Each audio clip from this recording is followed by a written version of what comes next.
Coming up on Michigan Replay, the Wolverines come off the bye week with a focus and beat Northwestern to keep their title hopes alive. We'll have the highlights. We'll also meet a youngster who's small, quick, but plays very big, and a true freshman to boot. And we'll look ahead to the battle in Columbus. We'll scout next week's test, the Ohio State Buckeyes. All that and more coming up next.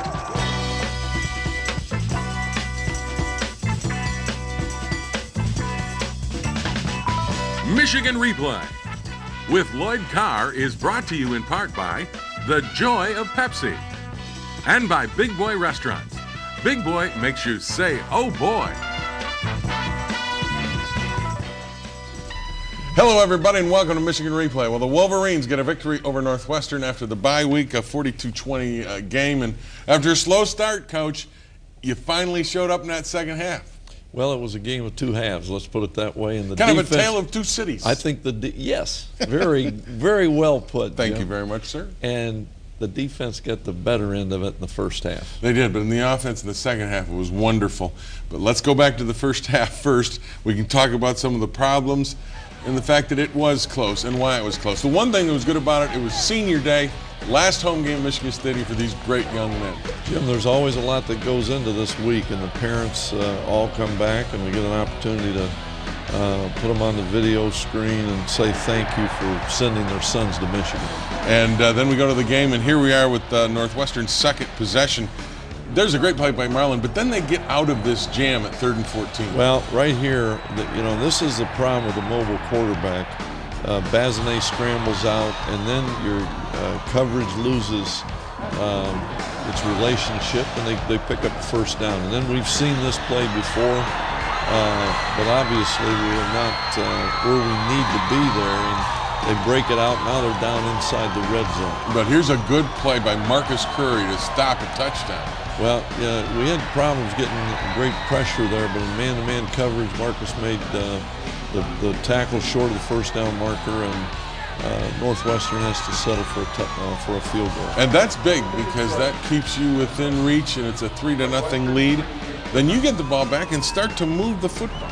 Well, Jim, we were plagued throughout this first half with penalties and missed opportunities, but we did hit some good passes, the possession passes, and Tim Massaquoi in here.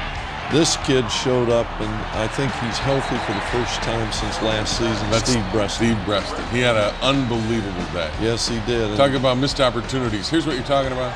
Yes, right here we got Braylon wide open with a good call, and Chad just overthrows him a little bit. But your defense really stood up in the next possession. Joyce Sarantos makes a big play. Well, Joe got an opportunity to start.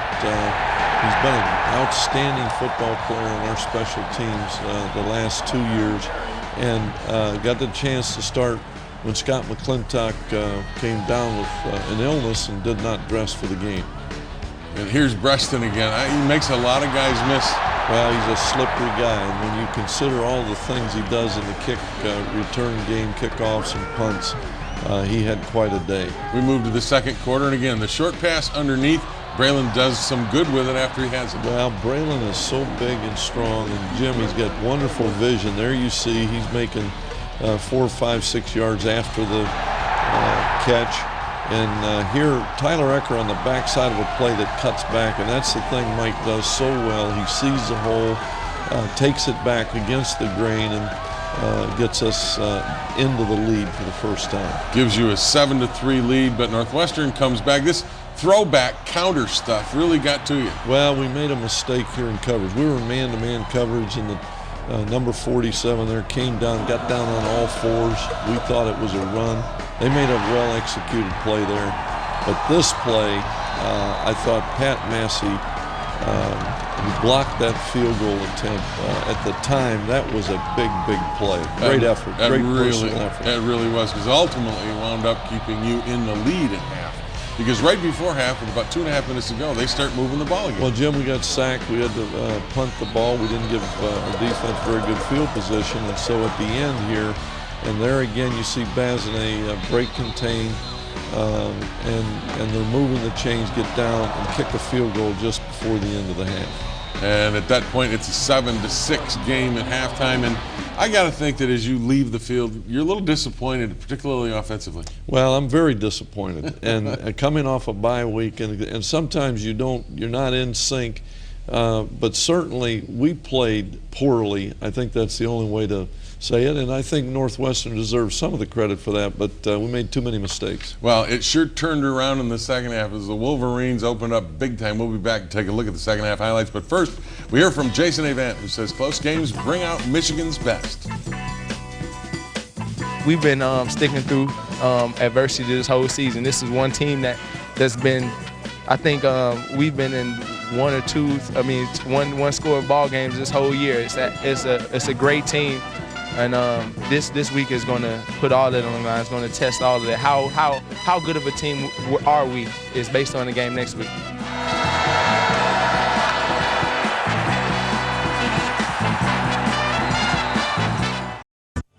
Michigan Replay takes you inside the locker room. They like to spread you out and get guys out of position and just run the ball at you. And, they're an excellent running team. They had great back in Noah Herring.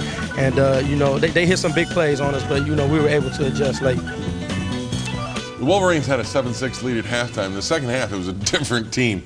What did you say to those guys? Well, I don't think you could reprint what I said. You mean it wasn't pleasant? Really, I think, Jim, our team, especially our offensive team, they were upset with themselves, and that's really, you can't ask any more than as a coach. Then they knew the problem. Well, in the second half, here's your first possession. This is a drive of dominance. Jim, this is why you want the ball to start the second half. I mean, if things aren't going well in the first half, then you have an opportunity to come out and put something together. Our offensive line did a wonderful job in the second half protecting Chad, which we had a lot of big problems in the first half. And you mixed the pass and the run, I thought. Well, I think we really came out with a mindset that we were going to run the football. I think we had some great calls. This is one, the reverse to Steve. Anytime you can get the football in his hands, normally something positive is going to happen. And this is what I like on the goal line. You went right at him and pounded it home. Well, we ran right inside the tackles there, and there was a big hole, and Mike got the ball in the end zone, one of 3 touchdowns. That gives you a 14-6 lead. Now, this play, the next play, is not what you want to see. No, when we watch this play, the wide receiver goes in and cracks our safety, and we get separation between our nose guard and the defensive tackle. The ball hits a crease, and it's gone. And that will be a play that will be very disappointing for us to critique, and if we don't do something about those plays, we're going to regret it. All right, you get the ball back, and I thought, again, this was another critical drive because you answer, and Steve Breaston really starts to assert himself. Jim, the thing he can do is accelerate. When you see him get the football, and all of a sudden you'll see a guy, it's almost like a second gear.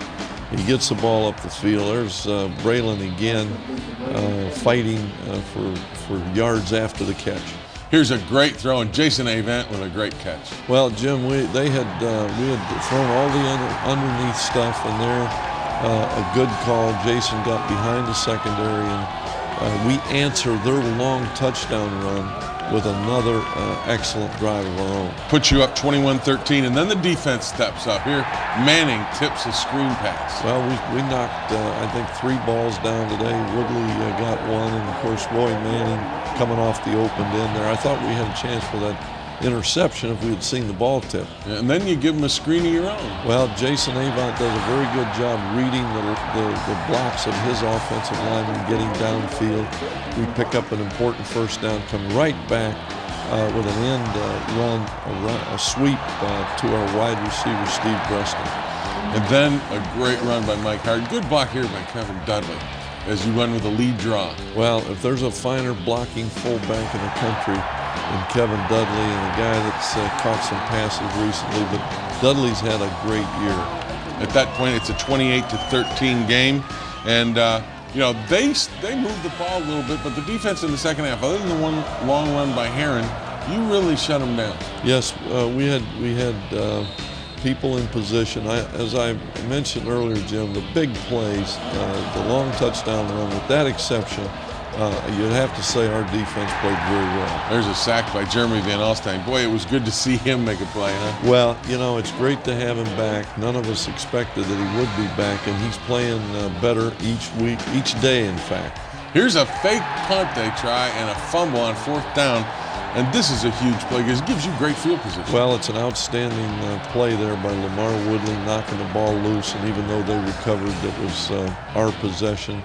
And we come out, David Boss down in front of the screen, Jason Avant blocking, and we're really in control of the football game. Explain this move by Michael Hart. You know what?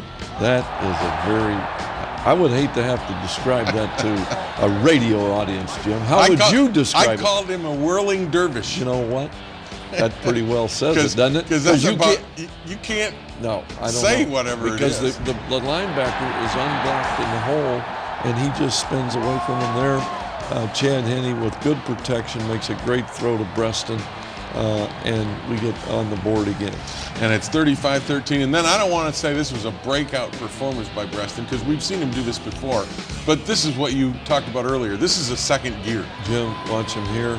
We have some good people in position there. Makes a couple of guys miss, and then when he gets out where it's one-on-one, there aren't many people who are going to be able to get him down. No. What a turnaround. 42-13 now in the second half.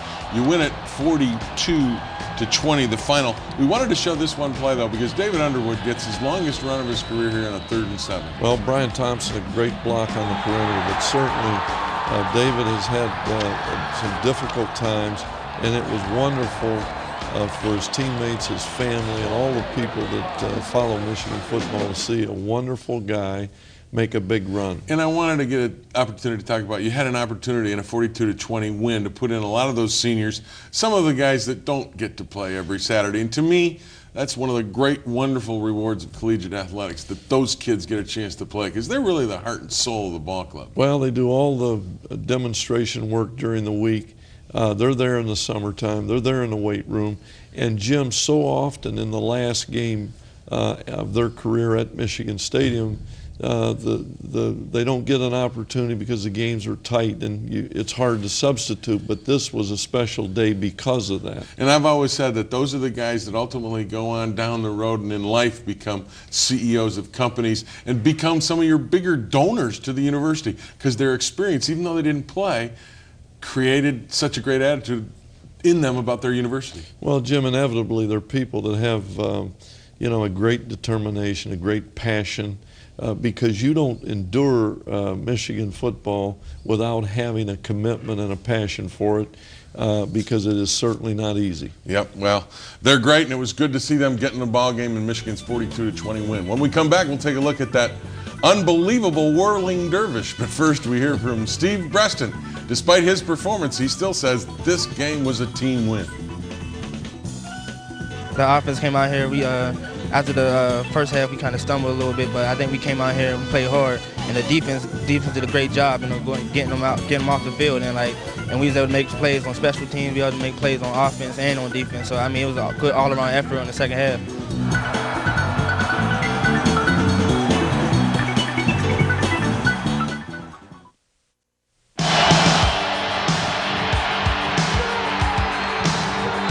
It's extremely difficult to come in as a freshman and be a huge contributor at a major program like Michigan. But this year, the Wolverines are enjoying huge contributions from true freshmen like running back Michael Hart. At 5'9" and 190 pounds, he's not huge physically, but he sure runs big. And he had no idea how big his first year was going to be when he arrived in Ann Arbor last August from Syracuse, New York. I was really just trying to get on the field. I wanted to get on the field and play. I didn't know if I was going to start. I knew Dave was here. We had a lot of upperclassmen playing. They were good. And when I got the opportunity, I just tried to take a hold of it. So it's going pretty well now. It's going a lot better than I thought it was going to be. It sure is going better. Even the Michigan veterans are singing the praises of the freshman contribution. This could be a struggling season, and we could blame it all on freshman guys. Well, we have a freshman quarterback, we have a freshman running back. I mean, what are we supposed to do? But instead, these guys are out here working hard in the film room. They're learning, they're getting better every day. They're taking coaching, they're taking constructive criticism. There's no question the contribution has been immense. But remember, a freshman's life in college is a big adjustment from high school. It's not as easy as it might look sometimes.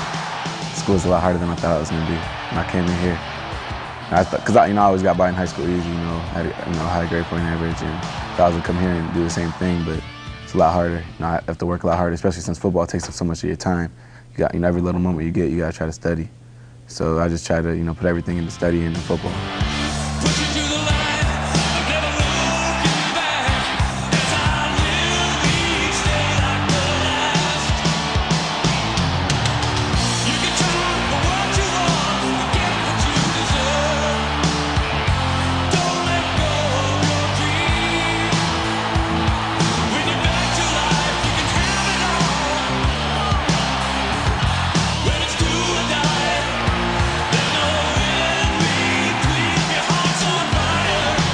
Clearly, life has changed for Michael Hart since he arrived, but he hasn't changed. A solid family background is keeping him grounded. I don't feel like I changed that much so far. Always when I've been growing up, I've always kind of been like this. I was always kind of like the oldest in the house, the oldest man in the house and stuff like that. So, I always took care of my little brothers. When my mom was at work and stuff like that, and I always worked and stuff like that. So, I've always seemed like I've always been kind of more mature than my age, and I think that's what's kind of helped me out right now.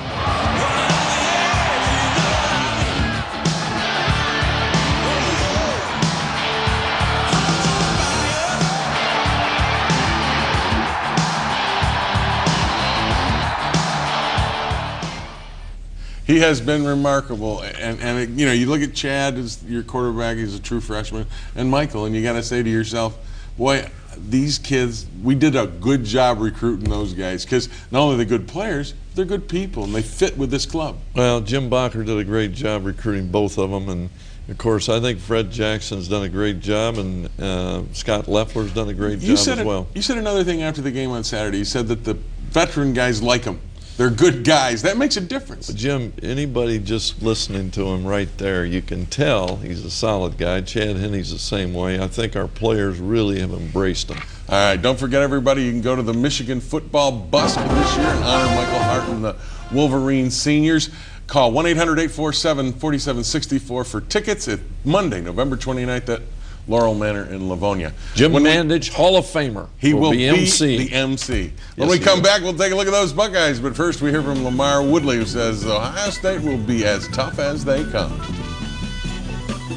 Ohio State, they don't have really too much to lose, but we have a lot to lose because we're trying to get the Big Ten championship and trying to get to a good bowl game. So we're going to come in here with a good attitude, and I'm pretty sure they're going to come with attitude too.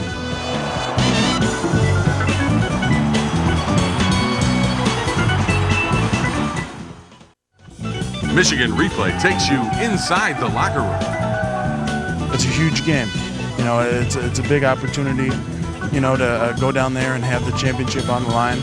And, and they're going to try and wreck that. And, we have to do everything in our power to prepare ourselves to get down there and play our best game yet. It's Michigan-Ohio State. David Boss is right. Lloyd, it's a huge game. It's always been that way, hasn't it? Yes, and it's getting huger and huger. and going down there to play a team that, let's face it, doesn't like to give Michigan any credit for anything. And in Columbus, they are a tough customer. Well, I think it's one of the most exciting venues in college sports or any athletic endeavor. And Ohio State has some big play weapons.